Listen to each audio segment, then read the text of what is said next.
नमस्कार भक्तों। आज हम सुंदर कांड की महिमा का गुणगान करेंगे।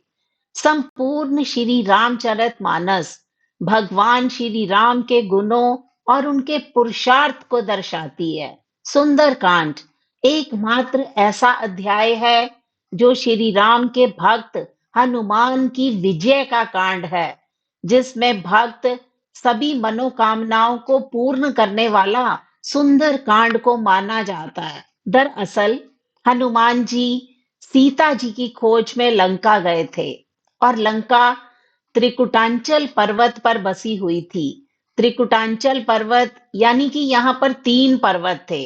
पहला सुबैल पर्वत, जहाँ के मैदान में युद्ध हुआ था। दूसरा नील पर्वत, जहाँ राक्षसों के महल बसे हुए थे। और तीसरे पर्वत का नाम था सुंदर पर्वत, जहां पर अशोक वाटिका निर्मित थी। इसी वाटिका में हनुमान जी और सीता जी की भेंट हुई थी। सुंदर पर्वत पर ही सबसे प्रमुख घटना घटित होने के कारण इस कांड का नाम सुंदर कांड रखा गया। और सुंदर कांड के मुख्य घटनाक्रम है हनुमान जी का लंका की ओर प्रस्थान, विभीषण से भेंट, सीता जी से भेंट करके उन्हें श्री राम जी की मुद्रिका देना, अक्षय कुमार का वध, लंका दहन, लंका से वापसी। श्री रामचरितमानस में सुंदर कांड की कथा सबसे विलक्षण है। सुंदर कांड की कथा नाम के अनुरूप ही बहुत सुंदर ढंग से आगे बढ़ती है। सीता जी का अपहरण लंकापति रावण के द्वारा किया जा चुका है और राम उनकी खोज में व्याकुल होकर चारों दिशाओं में प्रयत्न कर रहे हैं। सीता जी का कहीं पता नहीं चल पा रहा। मुख्य प्रश्न यह है कि रावण सीता को लेकर कहाँ चला गया, उसने उनको कहाँ ले जाकर रखा, इस बात का पता लगाना था। इसके लिए हनुमान जी अकेले लंका जाने के लिए तत्पर हो गए। उनमें अपार साहस और बल भर गया। अपनी शक्ति को उन्होंने संजोया और समुद्र की यात्रा में एक छलांग लगाकर लंका पहुंचे। लेकिन रास्ते में अनेक राक्षसी बाधाओं का उन्हें सामना करना पड़ा। हनुमान जी की बुद्धि, विनम्रता, चातुर्य और बल से उन्होंने समस्त बाधाओं पर विजय प्राप्त की। लंका पहुंचकर वो सबसे पहले रावण के महल में गए। उनका अनुमान यही था कि निश्चित रूप से सीता रावण के महल में बंदी होगी।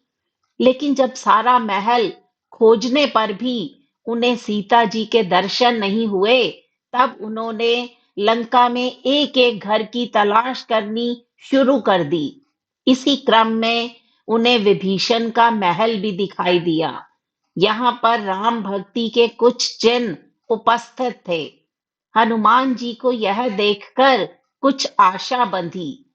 विभीषण से भेंट करके उन्हें यह पता चल गया कि सीता जी को रावण ने अशोक वाटिका में बंदी बनाकर रखा हुआ है। विभीषण से बातचीत में यह स्पष्ट हो गया कि विभीषण यद्यपि रावण का भाई है, तथापि वह रावण की नीतियों से सहमत नहीं है। वो राम भक्त है। विभीषण से यह भी पता चलता है कि रावण ने सीता जी को अशोक वाटिका में बंदी बनाकर रखा हुआ है। इसके बाद हनुमान जी अशोक वाटिका में सीता जी से मिलते हैं और भगवान राम द्वारा भेजी गई अंगूठी प्रदान करते हैं। और सीता जी को भी विश्वास हो जाता है कि हनुमान जी को भगवान राम ने ही अपने दूत के रूप में भेजा है। अशोक वाटिका में हनुमान जी का राक्षसों से युद्ध होता है। अक्षय कुमार को वे पराजित कर देते हैं। किंतु जब इंद्रजीत से उनका युद्ध हुआ, तब उन्होंने ब्रह्मास्त्र का सम्मान करने के लिए स्वेच्छा से स्वयं को बंदी बनाने के लिए प्रस्तुत कर दिया। वह रावण के दरबार में उपस्थित हुए। उनका परिचय रामदूत के रूप में उन्होंने स्वयं ही प्रस्तुत किया। इसके बाद उनकी पूंछ में आग लगाकर उनको अपमानित करने का प्रयास किया गया। आपदा को अवसर में बदलते हुए हनुमान जी ने अपनी पूंछ में लगी आग से संपूर्ण लंका को जला डाला। संपूर्ण लंका भयभीत हो उठी। उनके मन में राम की वानर सेना के प्रति गहरा डर बैठ गया।